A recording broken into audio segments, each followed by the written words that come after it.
Hi everyone. Thank you so much for joining. Happy Monday. Olemi? Yeah, it's good afternoon, everyone.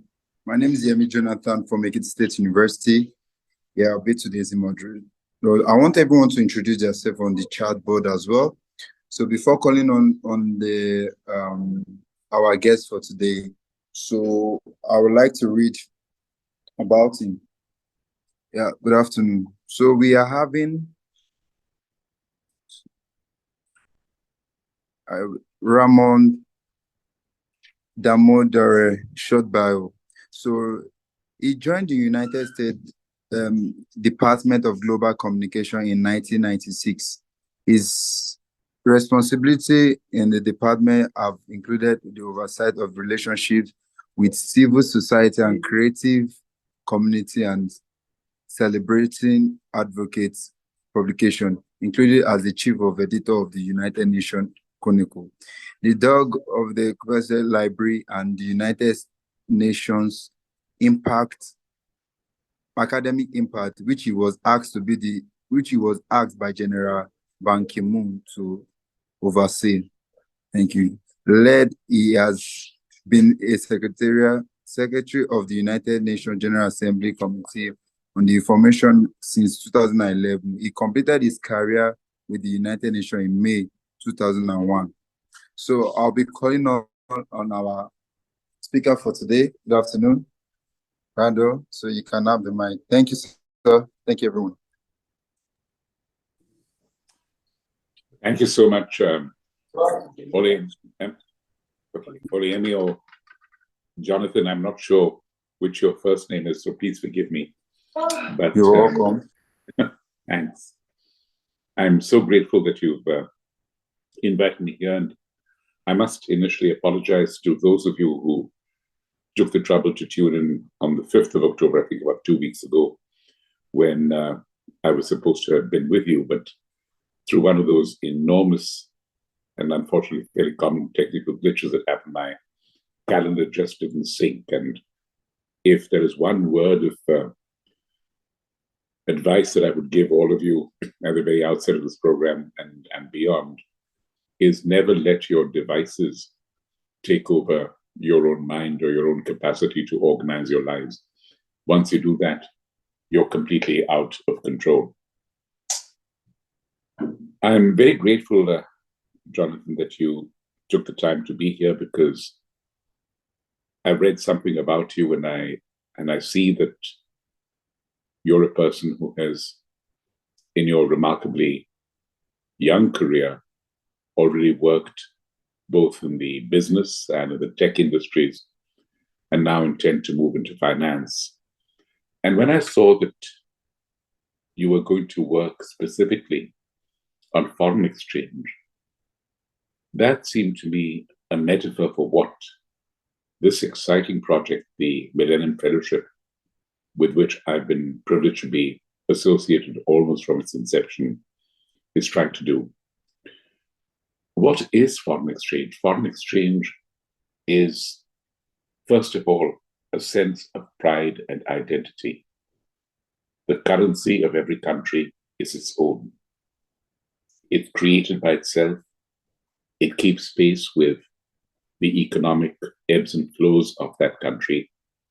And it is the one note or coin, or possibly now virtual element, by which a country is distinguished, much like a national flag. But flags remain a source of national identity. You do not exchange flags. You do not trade one flag for another. A currency, on the other hand, is both very national and yet very global. It reaches out. It's able to transform itself from the rupee in India, where I come from, to the dollar in the United States, where I live. And that, I think, is the spirit of this fellowship as well, that each of you, or dare I say each one of us, is very secure and proud of the identity to which we are born, in which we were raised, and which we continue to nurture. And yet, we're willing to trade that immediacy of identity for a larger global identity.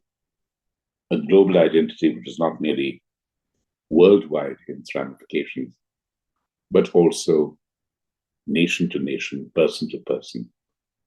So sitting here, as I am in a morning in Long Island, in New York, I can see and hear, and in some ways almost physically reach out and touch each one of you. And in the course of my life, and in the course of your lives, you will find that reaching out and that touching is something which distinguishes the whole idea of fellowship. Fellowship, I think, is a term which has been very greatly underused. For a number of reasons, many faiths in the world used to go and employ the word brotherhood or fraternity. And I've always found that a very inadequate word, because brotherhood implies a relationship over which you have no control, either in its evolution or in its conduct. You might cherish it, you might enjoy it, but ultimately, each one of us has a brother or a sister that happens to be related to us because our parents gave birth to her or to him, and not a matter of our own choice and determination. Fellowship, on the other hand, remains within our autonomy. We decide, we choose those with whom we want to be fellows. It may be common interests, it may be common passions, it may be a common objective ahead of us.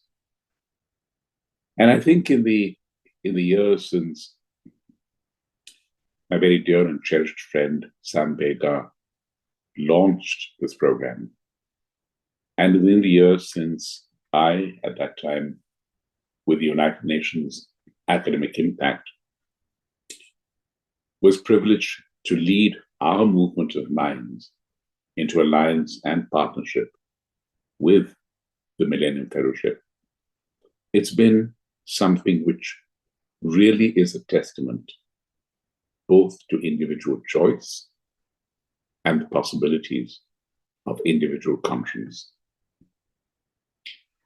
And you expand that idea of fellowship, and you realize it's not just a Millennium Fellow from Kenya reaching out to a Millennium Fellow from Nigeria and building a bridge in common ideals, but also taking that fellowship into the wider world outside with projects that are your own, with hopes that are your own, and with possibilities that you will define.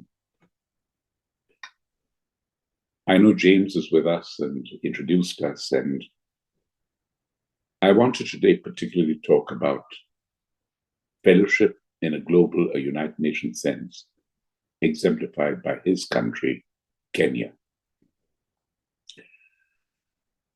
The 2nd of October every year is marked in my country, India, and in many parts of the world, as the birth anniversary of Mahatma Gandhi, who led my nation to independence and freedom.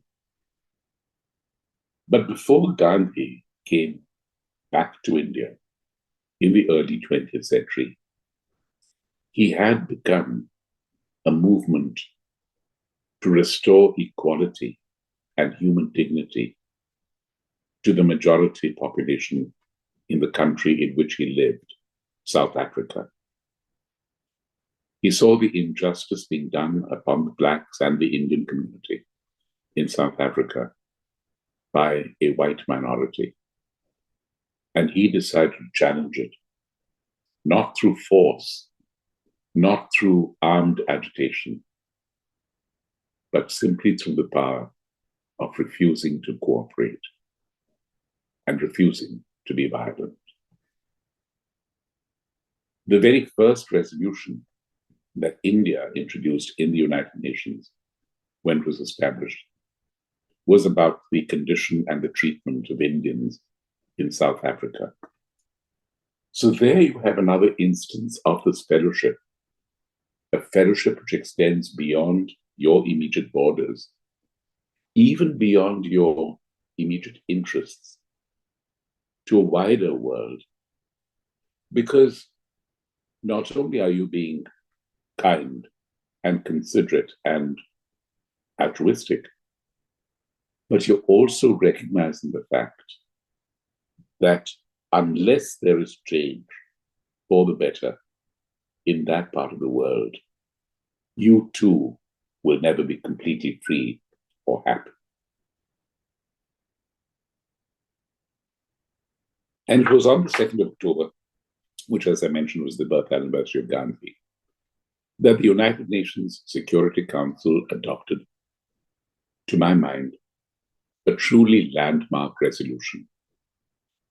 Over the years, the United Nations, through its Security Council, has established peacekeeping missions whenever there is a danger or an actual situation of war. And the Council creates a mission with contributions of troops from a number of countries which go into the war zone or the potential war zone to keep the peace. But there are times when the United Nations and the Security Council find a United Nations force may not be the most appropriate or the most likely to succeed. And it is then that we depend upon fellowship. And so, on the 2nd of October this year, the United Nations accepted an officer by the country where James is based, Kenya, to create a multinational force under the auspices of the United Nations, but not constituted by the United Nations, to go to Haiti, where over the past couple of years, both civilian life and everyday human life has been destroyed and chained by gangs and street violence. So it was acknowledged that something needs to be done to address these gangs who are bringing terror to the streets of Port-au-Prince, the capital, and other parts of Haiti, and delaying still further its path to true economic and social development.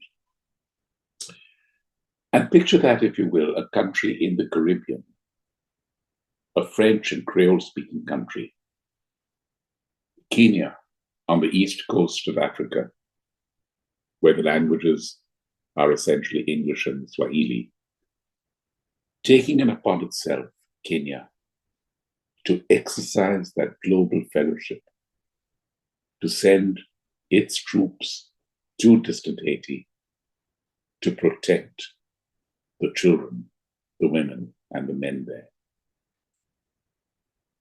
Now that force, as it's been created, is going to receive contributions from other states, states like Jamaica, Antigua and Barbuda. And so it's going to build up in its resources and reserves of personnel and strength. But it began with that simple idea that no matter how distant we are to each other in geography or in time, we all have a responsibility towards each other, and ultimately through that responsibility to each other, exercise the responsibility to ourselves. I've been fortunate to have a fairly varied career. As Jonathan mentioned, I spent most of it with the United Nations, but I also worked with my government, the government of India. And in whatever situation I have worked, which has had a visibly human dimension, it's been invaluable to heed what Mahatma Gandhi once taught us, that whenever you have to make a decision, think of the face of the poorest, most desperate, most unhappy person whom you have met or seen that has remained embedded in your mind, and think whether your decision will bring a measure of change or hope to that person. And I think somewhere in the leadership of Kenya, there was that image of the face of the young woman terrorized on the streets of Haiti by gangs, and the idea of responsibility. And I bring that to the work that you are doing or you intend to do in the projects that you will undertake. You, Jonathan, are at Ethim University, a university that came to being as a result of an election promise, I think, in 1979 or thereabouts, when the candidate for the governorship of your province promised to set up a university. That itself is an indication of fellowship, because what is a university if not a demonstration of the possibility of fellowship, of each one of you working on a campus towards your own personal objectives in terms of a degree and recognition, but also in terms of the friends you make, the relationships you nurture, and your collective going into a world beyond. And I'm looking forward really to a conversation with you, because it's been some time since I've had this enormous privilege of sitting with minds, and more important perhaps, hearts such as your own, and listening to what you have done, what you intend to. But at the heart of whatever you do, please keep that spirit alive, that spirit of fellowship, with all it connotes: equality, equal opportunity, and yet disparities which can be overcome if we give it the wisdom of our minds and the compassion of our hearts.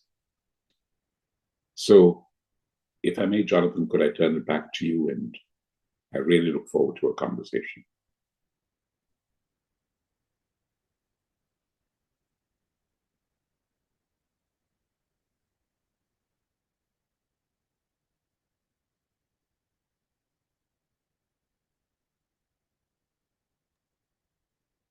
Thank you so much, Ramu. I think we might have lost Olayemi, but thank you for the powerful keynote.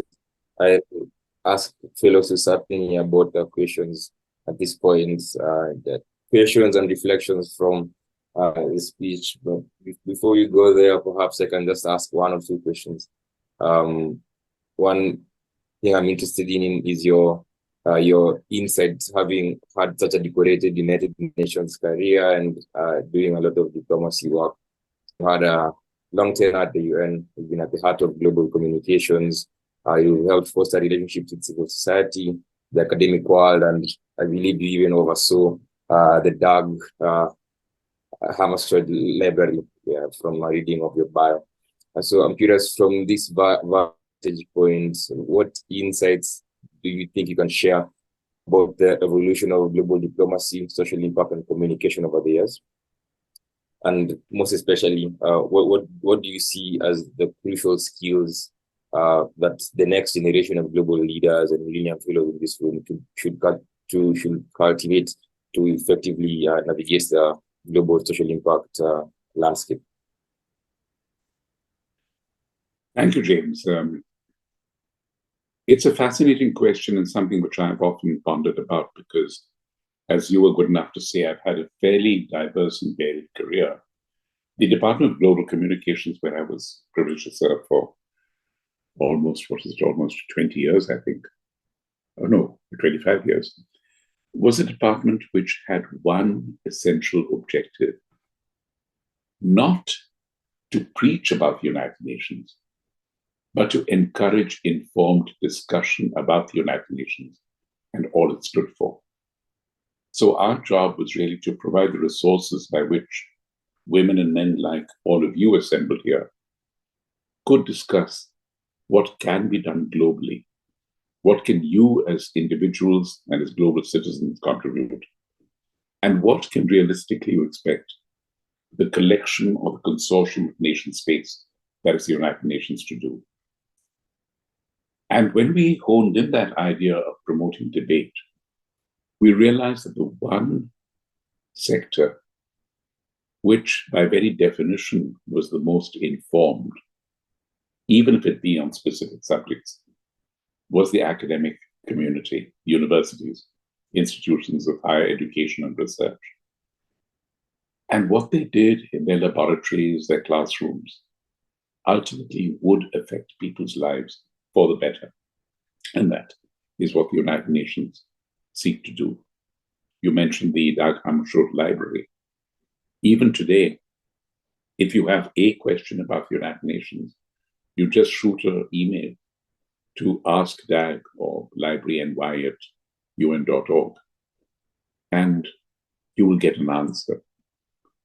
So this is really, James, I think, a balance, if you will, between the vast repertoire we have of institutional knowledge which can be drawn upon and the excitement of hitherto undefined future possibilities, which that first repository can serve.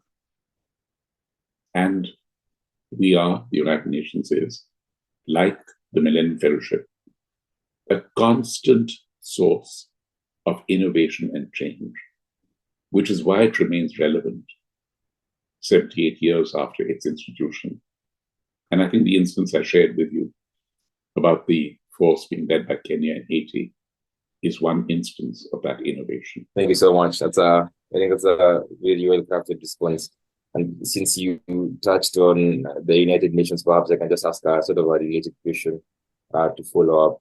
So the United Nations, currently, I think globally, everything happening in the world, the backdrop of wars and conflicts in the Middle East and insecurity in South America, etc. There's I think a real question to be asked primarily by us young people, but by everyone in the world about maybe the effectiveness of the United Nations and whether we still see it as the appropriate vehicle to help us achieve global peace. There's maybe a level of skepticism, particularly around younger people, and just asking ourselves what is, if wars are still happening and if there's still so much problems and so much lack of cooperation with the poorer countries getting poorer, the richer countries not maybe doing enough.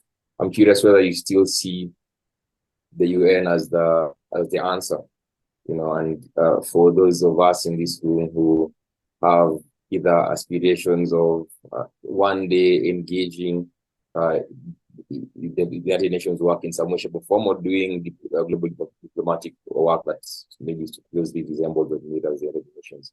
What would you have to say to those of us who have these thoughts? It's important, I think, James, to always remember that the United Nations is not one singular entity. In many ways, it's both a stage and an actor. It is a stage where 193 countries around the world come together, discuss, debate, and decide. It is an actor when those 193 countries entrusted with a specific responsibility, be it peacekeeping or involvement in an area of conflict, or be it social or economic development, addressing hunger, addressing the rights of women, putting children to school. All of these, the United Nations is the actor. And I think as an actor, the United Nations has fared admirably. Without us, to give you possibly the one most compelling instance, smallpox in the world would not have been eradicated. Without us, a number of development programs at the micro level would not have occurred, because the blue flag has been there, leading efforts not only to rescue populations in distress, but also to create opportunities and advancement for societies which, even at peace, are not developing at the rate they would otherwise. And then you come to the point that you mentioned, that there continue to be wars or conflicts in parts of the world which the United Nations has not been able to address or resolve. And that is where the stage comes in, because the stage is only as good as its players are and the willingness they have to work with each other. And yes, there are numerous instances where the players have not agreed, and violence and conflict have persisted. But that, if I may be so bold to say, is not the failure of the United Nations. It is the failure of the players to come to agreement. And even then, having said that, yes, there are instances which are in the headlines each day of violence around the world. But there are many unreported stories of success where the same players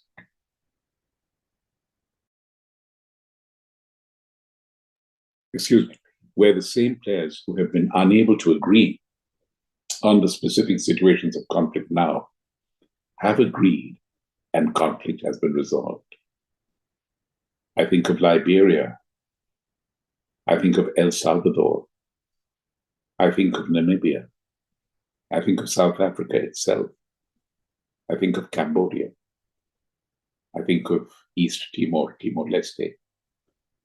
All these are parts of the world where the actors on the stage unified and agreed and sent the blue flag where it was needed and succeeded. Thanks so much, Ramu. And I think that's a very appropriate response. And to maybe a rather harsh question on the United Nations. Thank you for being such a powerful defender of the blue flag. Perhaps I love your analysis of the stage and the actor, and perhaps some of the things we need to do. Maybe we need a bit more democratization of power, maybe more power distribution. Maybe a few more permanent memberships in the Security Council. But for all that you mentioned, I think that's very appropriate. Maybe I'll throw in one last question before I call on fellows to ask the questions. And in the meantime, if you have any questions for Ramu or any reflections from his speech or his career, please either raise your hand or put it in the chat box and we'll call on it one. So Ramu, my last question, you've had a very illustrious career, transitioning from roles in the Prime Ministry of India to the United Nations, to the fellows who are part of this fellowship now intending to learn, leadership skills. What leadership principles do you think you carried and adopted across these diverse assignments, and how have they evolved as you navigated the challenges unique to each role? And the related question there is, what advice would you have for us as we look to become better global leaders? I think, James, it's really the distinction, if you will, between assigned leadership and assumed leadership, if I can split that in that sense. What I mean by assigned leadership is what we normally expect: elections to a position of leadership. You elect the president of a country, the prime minister of a country, the president or chief minister of a province. And that is an acknowledgement by the people who decide who should be given that responsibility and who should be asked to lead. I've never remotely been a leader in that sense. And I'm sure many of you or some of you will be leaders in that sense, if, as I hope you do, you venture into political or civic life, where there is a position where you will be assigned that leadership. But I think far more important for each one of us is what I called assumed leadership, where you do not come in as a leader. You do not come in pretending or putting yourself forward as a leader. You come in exactly as your wonderful program says. You come in as a fellow to other fellow human beings. And if in the process of the exercise of that fellowship, you take it upon yourself to lead, then it just happens. And very often, it might happen just for a moment, just for a span of experience, and then someone else comes and takes the leadership on. But that is the beauty of fellowship. We're all in it together, and we never know when we might be called upon to exercise that leadership. Many years ago, certainly far before all of you were born, there was a pop group in the United States called the Grateful Dead, and they had a song called Ripple. And its last verse has always haunted me, where they sing, "You who choose to lead must follow. And if you fall alone. If you should stand, who will be there to guide you? If I knew the way, I would take you home." And I think that really sums it up. Those of us who choose to lead must also learn to follow. And if we fall, we're very much left to ourselves. But if you create and nurture that fellowship, then there'll be someone else to help pick us up, and someone with whom we can share the way home. Absolutely powerful. Thank you so much. And I just pulled up the song that you mentioned, put the Spotify link in the chat box for anyone who wants to go listen to it. I'll also be listening to it later on. Yeah, we are now at the open Q&A segment. If you have any questions for Ramu, please begin to raise your hand. Remember to introduce yourself, let us know where you're joining in from, and then ask a question. You can either raise your hand or put it in the chat, and I'll call on you. All right, there's a hand up from Grace. Thank you. Sorry, it's raining, so if I have background noise, please let me know. And if my connection is unstable, I can turn off my video. Yeah, I can hear you, Grace. Hi, Ramu. Thank you so much for sharing. Mostly about, yes, I put off my video because it's raining and my internet is, but I wanted to express my because mostly Millennium Fellows being involved in a fellows as a team, most times I'll text in the chat. Okay, Grace, sorry to interrupt. I think you can just throw it in the chat box for now. Call on Adrija next. Thanks, James. Thank you, Ramu. That was a really wonderful session. I got to learn a lot, especially on the part when we were talking about United Nations not being just one organization.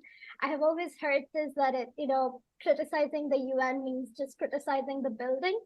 You need to criticize various parts of it to crucially look into how we can best support communities. So in terms of that, as somebody who, whose project when I was doing the fellowship program was around focusing on, say, quality education. And there I have learned that stories makes a lot of difference. And, what I've heard and what I've read about, you have like a whole lot of experience working in radio, television, correspondence, and then diplomacy, and finally UN. I would like to learn from you, how do you think that when we are telling stories of community, we are able to amplify their voices instead of co-opting what they're saying in our own words? How do we amplify them, and it becomes that their voices are put out there, not mine, working with them in that term. So would love to learn that from you. Thank you. Thank you, Ajit. I don't know if there's really a pet or a single formula that I can suggest for that, but to my mind, and this may have occurred to many of you, the key ingredient or the key element is just listening. If you're with a group of people, fellows whom you've not met before in the sense of a larger sense of fellowship, and they tell you about what they're doing, what their hopes are, what their problems are, you will find within that a couple of elements that can be the basis of the latest story you share. Because, and this is what we learned in communications, whether at the United Nations or, as you were good enough to say, when I was working with the media in India, that the most effective communication is really on the terms of the people with whom you're trying to communicate. You will not succeed as a communicator if all that you're focused upon is what you wish to communicate, until you have an idea of what it is that animates the people whom you're trying to reach, what makes them angry, what makes them happy, and what experiences they have and can share. And absolutely, I agree that the telling of a story, and the key element of a story is really that element of the second person, because you tell a story to reach the other person. So it's about you, the person you're talking to. And there's no better way to serve that you than drawing it from that person in the first place. Thank you for that question. And thank you for the response, Ramu. I'll call on Christinian. Hi, Mr. Ramu. Thank you very much for your very in-depth speech. And I really, really respect what United Nations does. So as currently mentioned, I am in Taipei, and it's interesting to see that even in Taipei, there is a lot of efforts to address the global issues based on the frameworks that United Nations have created. And, you can work on the streets and you see the SDGs, as well as, they have recently implemented the ESGs for Taipei Exchange. So, the works that United Nations do resonate strongly. I did note in your biography your experience in peacekeeping, and as I embark on the journey with Institute for Economics and Peace, I would just like to know, as to what aspects of peacekeeping can fellows and young people consider and build upon. Thank you. Thank you for that, Christine. Peacekeeping has evolved so dramatically ever since the United Nations came to being. No one in 1945 really envisaged the shape it will be now. But again, I don't think people in 1945 really had the pessimism, if you will, to foresee a world where there'd be so much need for peacekeeping in so many regions and countries and zones. I'll be very honest with you. I don't think peacekeeping is something which can be really done on a freelance basis. In other words, I don't see a natural fit for Millennium Fellows in peacekeeping as we know it in the structural sense today. But as I mentioned, and I think the example that I tried to share of the Kenyan offer to lead a non-UN multinational force in Haiti is an instance of how peacekeeping has evolved and innovations have come in. And the one idea that does occur to me is the immense reach young fellows today, unlike those in my generation have, of being able to reach people around the world through the medium that we are talking to each other. If I sit in New York and listen to you in Taipei or James in Nairobi, I still have an immediacy of contact. So if Millennium Fellows, individually or collectively, can say set up a weekly or a monthly Zoom conversation with students in a part of the world where there is conflict and where there is a need to bring about and keep the peace, just that sense of reaching out your hand can make a difference. Because the one fundamental impulse and logic of peacekeeping is to let people anywhere in the world know they are not alone. That if they're in need, the United Nations will come to that need. And by extension, if there are people young like yourself who will welcome and who need the hand of fellowship that you will extend, please extend it to them. Have the technological and creative imagination to reach out. Find a university there, find a school there, and ask if they would be open to conversation and dialogue. Thank you for the response.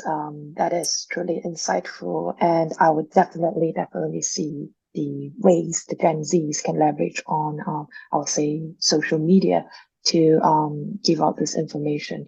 The uprise of TikTok has definitely created space where information can be relayed more, how would I say, on a very engaging scale. Yes. Thank you so much, Christine. And thank you, Ramu.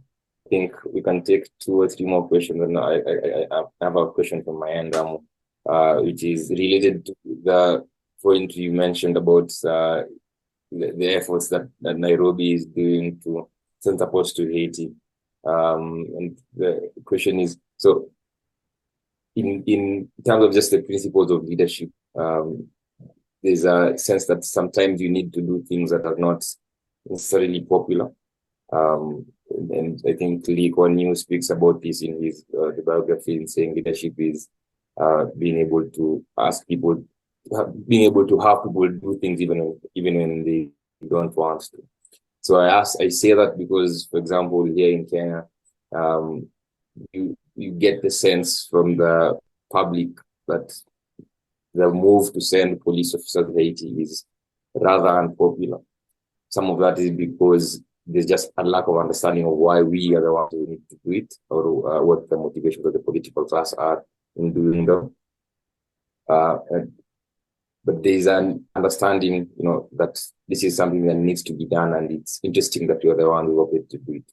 So from their angle, the presidency and Nairobi in general, they know perhaps that they're doing something that needs to be done, but it's something that is not really acceptable to a lot of Nairobi people and Kenyan people in general. Have you ever been at a place in your leadership where you had to do something that was perhaps unpopular, whether that's inside your office or just outside? And how do you navigate that? Wanting to see yourself as a leader who brings your people with you, with their hearts and their minds, but also knowing that sometimes you have to mandate action and have people follow you. Thank you, James. That's very insightful. And yes, I can well understand how a decision like that taken by Kenya in the case of Haiti can find unpopularity at home. And we find this everywhere. I think anytime a country takes either a political or a financial step forward to help another country in need, the question is always asked, what are you doing about us at home? Why must you reach out? But that challenges the very premise of the United Nations and indeed the Millennium Fellowship, that ultimately we're all in this together. And I'm glad that you raised that question of making and pursuing unpopular steps. And I'll give you the most immediate and relevant example, as I mentioned, when I was asked to, in a sense, create and then lead the United Nations Academic Impact, which is now a global network of more than 1,700 universities around the world. There were many in the Department of Communications who asked, what is this to do with us? This is not about communications. Why should we expend our resources in terms of staff members and personnel to dealing with universities and their relationships with the United Nations. This is something that should be done by UNESCO, for instance. And those of us who were working on it at that time used the argument which I shared with you a little while ago, that in order to communicate and build support for the United Nations, you have to deal with particular sectors on their own terms. The global scholarship community or the community of researchers is not going to support the United Nations because you keep telling them what a good organization it is. You have to get them involved on their terms in terms of their research, their projects, and bring that and saying, thank you. You've done this sitting at a university in Laos, but it can make a difference to people in Ecuador. And that is where it relates to communications. So yes, we did go through a lot of skepticism, I would say even hostility. And we didn't even have a budget. For the first few years, the academic impact really survived because other governments chose to give contributions to us, and we used that. And all of us, myself included, that was not my job description, as it were. I was there, as you mentioned, in another capacity, looking after the UN Chronicle, the Dhaka Library, civil society relations. And I took this on, as did my team, because we were so enthused by the idea. So the short answer is that, excuse me, when a measure is unpopular, don't just react to it angrily saying, no, this is what must be done. Use persuasion, use reason, and above all, use example. Thank you so much. I think that resonates with me as also a Nairobi person who was perhaps not fully not fully sure what our role in Haiti exactly was. I think there's a question here from Disha, and then I'll call on Adija to ask a final question before I ask for final remarks. It's in the chat box. Disha, are you able to unmute? Hi, am I audible? Yeah. I just wanted to know, what would you consider to be some of your greatest learnings from your time serving in the Indian Foreign Service? And you have also contributed to the United Nations academic impact so very significantly.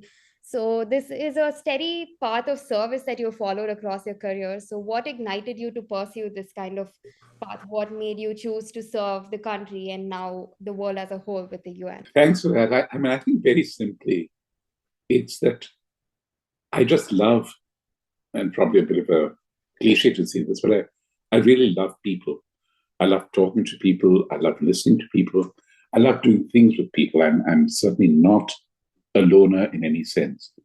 And that, I think, is really what makes you happiest, both in an organization like the United Nations and, frankly, in the government of a country like India, which in many ways is a United Nations in itself, considering the number of communities and languages that we have within it with whom we deal all the time. So I would break down these normative achievements or accomplishments or career paths that I've been fortunate to tread upon to the people who made that possible. When I began working as one of you mentioned, in peacekeeping at the United Nations, it was because I saw people dealing with it, and I saw the enthusiasm they had and the sense of compassion and involvement that they had. And I, purely selfishly, wanted to share in that. I've given you the background of the academic impact. But again, the idea that someone of my age could invest her life so totally in something as lonely as scholarship can sometimes be, and it's something as far-reaching in its impact, was a model for me to follow and to join. So yes, I think if I were to put one particular lodestar to my professional life, it is that everything is about people. And the moment you put a face on a problem or a possibility, it's like magic. It lights up. Thank you very much, Ramu, and thank you, Disha, for the question. I think we'll start to wrap up here. I'll just call on Adrija to ask a final question, and I'll also ask you, Ramu, perhaps to give her response, and then give it together with your final remarks. Thanks, James, and thank you, Ramu. But at the end of the day, when we talk about peacekeeping, I think we look at it from a very singular point of view, but there are multiple dimensions associated with peacekeeping. And one of the many reasons that at times social science researchers don't get priority in these kind of situations is that we fail to understand that academics and research can actually lead to emancipation and empowerment of societies. So I would love to learn what would you have to say about this, about researchers and research projects actually leading to change on ground, given your experience with academia and as well as peacekeeping. That's a lovely phrase, actually, the change on the ground.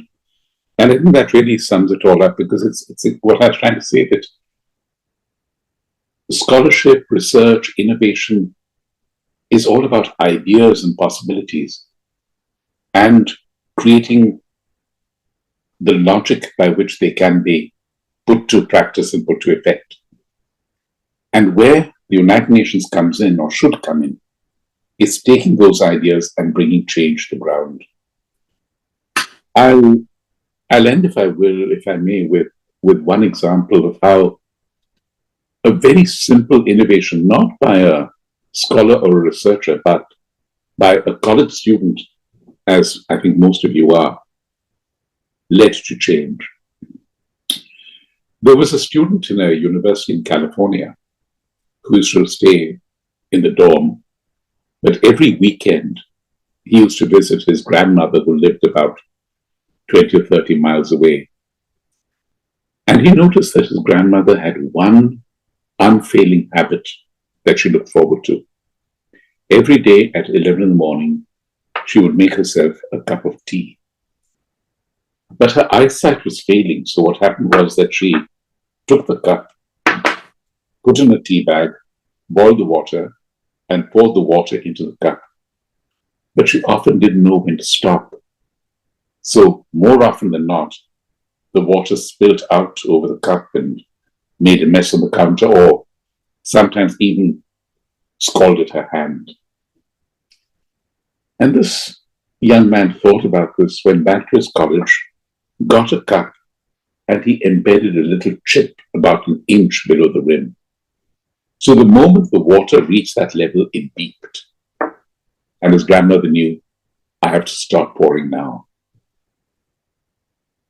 His innovation made, if I may, an academic impact on his grandmother's life. But more than that, it led to the possibility of a cup like that being replicated for use by grandmothers all over the world, or others who have been afflicted by poor eyesight and who need that protection.